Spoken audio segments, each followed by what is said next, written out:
Welcome back. It is estimated 1 in 12 adults, they're vaping, but it's also become a daily reality in many schools, with teachers and parents struggling to keep up. Yes, Virgin Media News reporter Mairéad Cleary explores this in her new documentary, Vaping Nation. Now, before we chat to her, let's have a look at tonight's documentary. 10% of teenagers vape on a daily basis and 20% vape occasionally. I would say it's at epidemic proportions. It's the biggest uncontrolled experiment in human history. We've basically released these chemicals out to people and we've said, right, let's see what happens.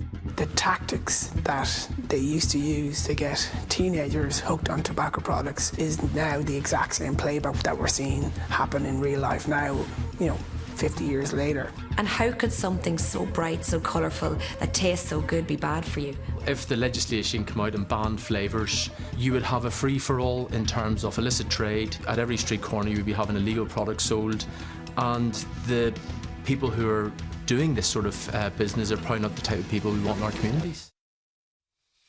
Now, there is a look at the documentary for tonight. Mairéad Cleary, thank you so much for joining us. Thanks for having me. So good. You spoke to so many people in relation to this, but one area that you did discuss was very much with educators and what's happening in schools. So what did you see there? So we spoke to the National Association of Principals and Deputies, and they kind of painted the picture of just how prevalent it is in our secondary schools in particular. So he told us that it's an epidemic level is what he described it as. But then also we can't talk about teens without talking to teens. We spoke to a group of fabulous young people who were involved in Froiga in Sligo Leitrim, and they told us what it's like on the ground. They said, yes, there's legislation that stops them from buying vapes, but they know where to go to get vapes. Yeah. So it's how effective that legislation is.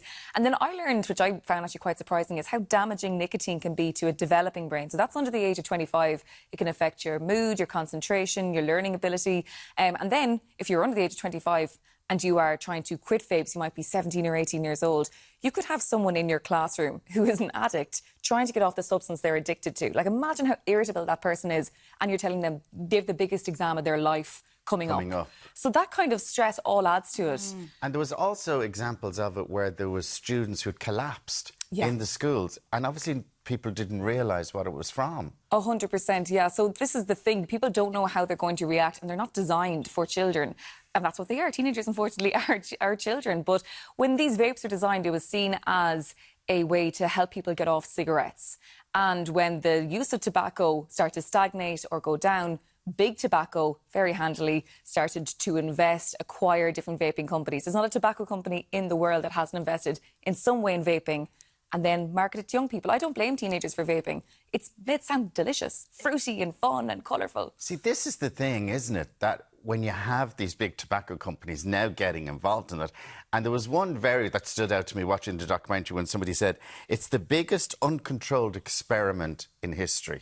Yeah, I mean, they would argue, of course, it's not that they do the appropriate testings and things like that, but these flavours, the strawberry ice, the pineapple ice, they're actually using food flavours. They're approved for food, so that way you can eat that. But what's the effect when you inhale it? So a lot of the medics we spoke to said that immediately sends, alarm bells going off in their brain. And one medic even put it to me that the ham sandwich that they eat at lunch is much more regulated than the vape they might be pulling from after that lunch. And I suppose there's one thing that we've learned from Big Tobacco and all of the evidence that's come out in the past 50, 60 years is that they throw everything at this, at getting people addicted to these sort of products. They've got massive marketing departments, massive budgets. So you're talking about a kid, they're fighting against these. So I assume they're seeing it online, the dual ones that are really thin and small, like you could be vaping in the middle of class and no one would know. 100%, and even dually funny you bring it up. So that's where it all kind of started. That's when it became a lifestyle habit in the US. That was the brand that could see it's not just a device to help smokers to get off cigarettes. It can also be a starting point.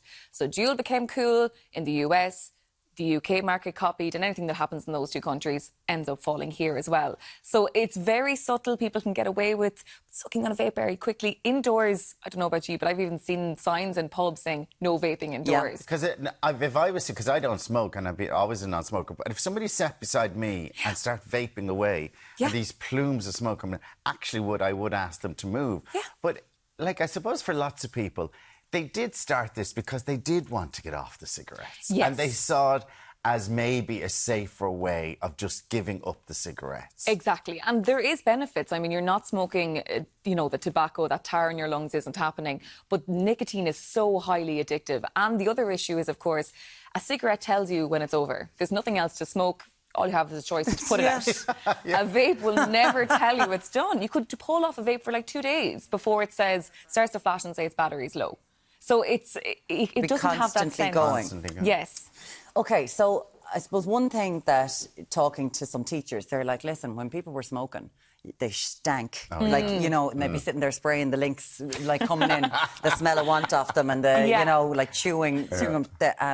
But they're like, we can't smell these things anymore. We can't find it as quickly. So they feel like an awful lot of the pressure is on them. Like, I'm assuming parents, right, like 089 611 we would love to hear from you about this, because I've been talking to like people I know and they're like, oh sure, I'm finding vapes coming out of pockets left, right and centre. Yes, yeah. And even a good point was made that even the adults in the room sometimes look at vapes as less damaging than cigarettes. They might not be as annoyed with their loved one if they see a vape. They're like, cop on to yourself. A cigarette is a sit-down conversation. So I suppose one contributor to our documentary made the point that they are on par with each other, and that really Gen Z, if we want to call them that, the people born in the early 2000s, most of those would never have smoked. They just started with vaping.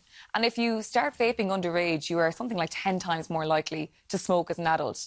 And even the big tobacco secret is get the children hooked. It's a paediatric addiction that lasts into adulthood. So if you get your children hooked to nicotine, your 16, 15, 14-year-olds, you have a customer for life. Wow, it's terrible. The government were supposed to bring in legislation to ban certain kinds of ones. What's happening there? So it's stagnated somewhat. So Stephen Donnelly, when he was the health minister last year, introduced this legislation around in September or so. With the election in October, November, and it probably was pushed down the priorities list. We've been told by the department they're working on it, basically. It is coming down the line, but we don't have a timeline for when that's going to happen. And like that, when you have teenagers being marketed to, parents and teachers who feel like they don't know how to clamp down on it, maybe the regulation has to come up from higher up. And would the regulation there be looking at the flavours, looking at, like, is it all about that kind of not making them as fun and as child-friendly rather than banning them completely? That's it. So they're looking at banning, say, the disposable cigarettes. They're the ones that are at the price point where a lot of young people can afford. They're about €8 and they're delicious. So if you cut them out, they'll still accept like e-cigarettes or the refillables, which are probably, I suppose, more committed smoker because they cost more and they're not as convenient or discreet. But they still have health ramifications. Like, that's the thing. They have health ramifications they do. as well. Yeah. And if you start at 13 or 14? Yeah. If it's fun and it looks like fun. Listen, the documentary is called Vaping Nation. It's on tonight at 10:05 on Virgin Media 1, and you can also get it on Virgin Media Play. Mairéad Cleary, thank you so much for coming in and chatting to us about it today. Yes, Thanks you. a million, Mairéad. Cheers. And we'd love to know, are you a vapor? What do you think about it? Are you do you feel it's better than smoking? Are you a teacher in school who sees this all the time? Let us know. We'd love to hear from you. 0896 111 111. Plenty more to come in Ireland. We're going to take a quick break.